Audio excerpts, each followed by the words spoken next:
اس شخص کو ڈر سنائیں من اتبع ذکر، جو نصیحت کو مانے، وخشی الرحمن بالغیب، اور بن دیکھے رب کو مانے۔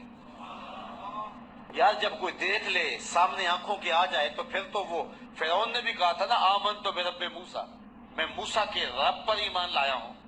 تو دیکھ کہ یہ تو بدبخت ایسے تھے، چاند ٹکڑے ہوتے دیکھا پھر بھی نہ مانا، اور مدینے والوں نے کچھ بھی نہ دیکھا، کہا ہم جانے وار دیں گے آپ کے نام پہ۔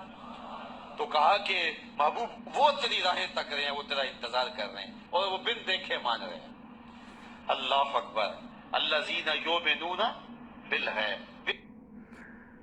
جی ناظرین، آپ ہمارے چینل کو سبسکرائب کر دیں تاکہ ہماری ہر آنے والی ویڈیو آپ تک ضرور پہنچ سکے۔ دیکھے انڈکھے جو سودے کرتے ہیں، بڑا معروف نام ہے بہلول کا۔ مجاذیب میں مجذوب وہ ہوتا ہے کہ تجلیات کے وفود سے جس کا چراغ عقل ٹوٹ جائے، بجھ جائے، جس کا شیشہ عقل ٹوٹ جائے، اس کو مجذوب کہتے ہیں۔ لیکن اللہ کی قربت کے سائے میں وہ رہتا ہے۔ اقبال نے بھی کہا کہ نہ پوچھ ان خرقہ پوشوں کی، ارادت ہو تو دیکھ ان کو، ید بیضا لیے بیٹھے ہیں اپنی آستینوں میں، تمنا درد دل کی ہو تو کر خدمت فقیروں کی، نہیں ملتا یہ گوہر بادشاہوں کے خزینوں۔ رب اشعث اغبر مدفوع بالابواب لو اقسم علی اللہ لابر۔ بہت سارے لوگ کہ ان کے بال بکھرے ہوئے، حالت پراگندہ، تمہارے دروازے پہ ہیں، تم دھکا دے دو، بابا پرے چلا جا، لیکن فرمایا کبھی انہیں چھیڑنا بیٹھنا، اللہ کے نام پہ قسم ڈال دیں تو اللہ پوری کر دیتا ہے۔ ایسے لوگ بھی، یہ بخاری کی روایت ہے جو میں آپ کے سامنے پیش کی ہے۔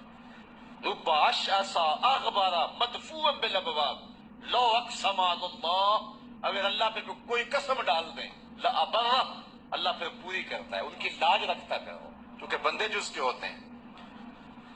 بغداد کا بازار تھا، اور ایک حلوائی جو ہے وہ صبح صبح اپنی دکان سے جا رہا تھا کہ ایک فقیر آ نکلا، لکڑی کے کھڑاؤں اس نے پہنے ہوئے تھے، تو کہا بابا جی آؤ ذرا بیٹھو۔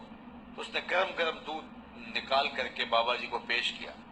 صبح کا موقع تھا، اس نے پیا اور اللہ کا شکر ادا کیا، اور اس کو بھی کہا تیرا بھی شکریہ، اور فقیر آگے چل پڑا۔ بازار کا منظر تھا، آگے ایک فاحشہ عورت اپنے دوست کے ساتھ، اپنے یار کے ساتھ سیڑھیوں پر بیٹھ کے موسم کا لطف لے رہی تھی۔ یہ آج کل جس طرح ہلکی ہلکی بوندا باندی ہو تو جی چاہتا نا کہ باہر آئیں اور منظر دیکھیں، تو ساون کی رت لگی ہوئی تھی، ہلکی ہلکی بوندا باندی تھی، تو سیڑھیوں پہ بیٹھ کے وہ موسم کا لطف لے رہے تھے کہ یہ فقیر اپنی موج میں بازار سے گزرا، تو لکڑی کے کھڑاؤں تھے، کیچڑ اڑ کے کبھی دائیں گرتا تھا کبھی بائیں گرتا تھا، ایک چھینٹا اڑا اور اس عورت کے لباس پہ جا گرا۔ اس کے پاس اس کا بیٹھا ہوا جو یار تھا اسے بڑا غصہ آیا، اٹھا اور آ کے فقیر کے منہ پہ تپڑ مارا۔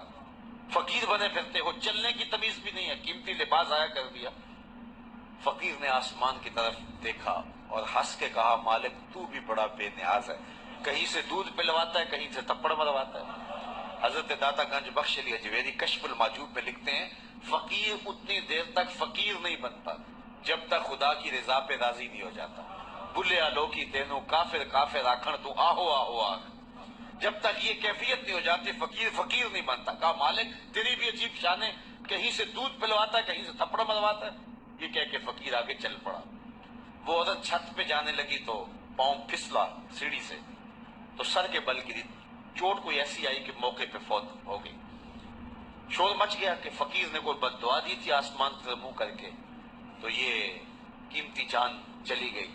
فقیر ابھی بازار کے دوسرے کودے تک نہیں پہنچنے پائے تھے کہ پکڑ لیے گئے۔ لوگوں نے کہا فقیر بنے پھرتے ہو، حوصلہ بھی نہیں رکھتے ہو، کیا ہوا میاں؟ کہا تم نے بد دعا دی اور عورت کی جان گئی۔ کہا بلّہ میں نے تو کوئی بد دعا دی تھی۔ کہا نہیں، تیری بد دعا کا کیا جا رہا ہے۔ لوگوں نے جو ہے وہ ضد کی کہ تو نے کوئی بد دعا دی تھی تب ایسا ہوا ہے۔ جب لوگوں نے ضد کی نا، اس نے کہا اگر سچی بات پوچھتے ہو نا تو میں نے بد دعا کوئی نہیں دی، یہ اصل میں یاروں یاروں کی لڑائی ہے۔ کہا وہ کیا؟ کہا جب میں گزر رہا تھا تو میرے پاؤں سے چینٹا اڑا، اس عورت کے لباس پہ پڑا تو اس کے یار کو غصہ آیا، اس نے مجھے مارا، پھر میرے یار کو بھی غصہ آ گیا۔ کہا رب اشعث اغبر مدفوع بالابواب لو اقسم علی اللہ لابر۔ اولاد کی تربیت